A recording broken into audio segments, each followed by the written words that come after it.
Story tell original प्रस्तुत करता है नीरजा गांधी। Episode 3 diary. लेखिका शैंताल वैन मियलो। आवाज संकल्प रस्तोगी।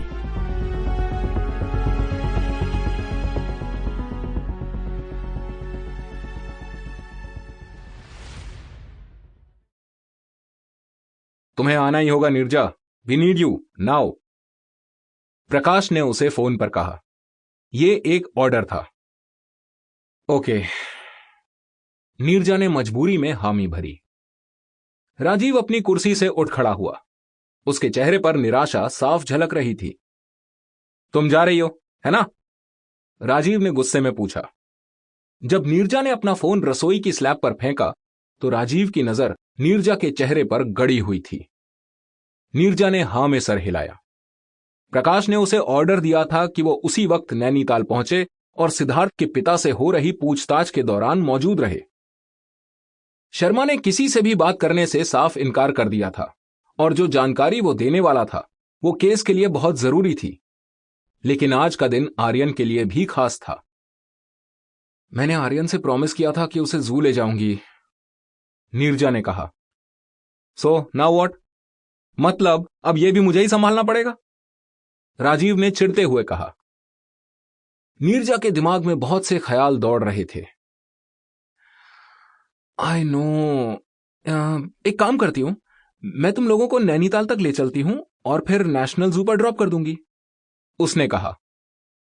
वहां से पुलिस स्टेशन चली जाऊंगी और फिर जितनी जल्दी हो सकेगा तुम लोगों को फिर से ज्वाइन कर लूंगी। यह सबसे बढ़िया रास्ता था क्योंकि इस तरह नीरजा अपने परिवार से कुछ देर के लिए ही दूर रहेगी और पूछताछ के एकदम बाद फिर से उनके पास पहुंच जाएगी। राजीव कम से कम 1 घंटे के लिए तो बच्चों को संभाल ही सकता था। राजीव ने अखबार बंद करके एक कोने में फेंका और वहां से चल दिया। हां, और कोई ऑप्शन भी कहां है। नीरजा ने ना चाहते हुए भी एक क्रॉसों का टुकड़ा अपने मुंह में ठूंसा और कॉफी के साथ जबरदस्ती उसे निगल लिया। और कोई रास्ता नहीं था। उसने खुशी वाला रास्ता ही चुना था।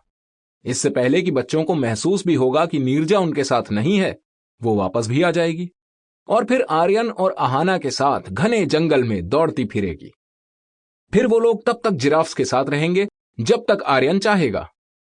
आर्यन जिराफ्स के पीछे पागल था। नीरजा सीढ़ियों से ऊपर गई और उसने जीन्स और टी शर्ट पहन ली।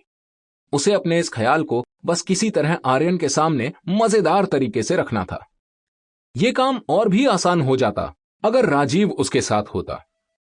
अचानक हुए बदलाव हमेशा से ही आर्यन के लिए मुश्किल रहे थे और जितना राजीव और नीरजा आर्यन को समझते थे, आर्यन की नजर उससे कहीं ज्यादा तेज थी। आहाना के लिए सब ठीक चल रहा था। वो अभी बहुत छोटी थी कि नीरजा और राजीव के बीच के तनाव को देख समझ पाती। कम से कम नीरजा को तो यही लग रहा था जब वो सीढ़ियों से नीचे उतर रही थी। नीरजा ने स्लाइडिंग दरवाजे को हल्का सा खोला और बाहर निकल गई।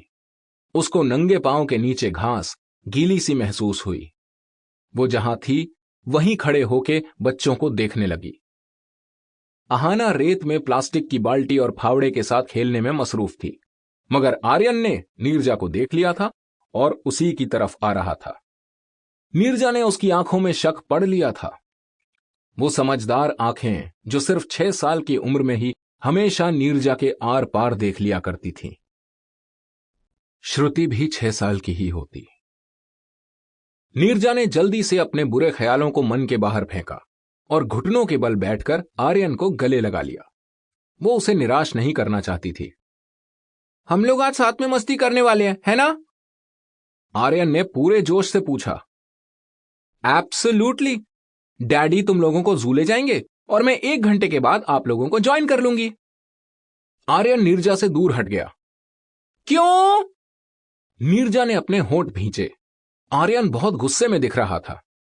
नीरजा के मन ने उसे कहा, ठीक से समझाओ। Sample complete. Ready to continue?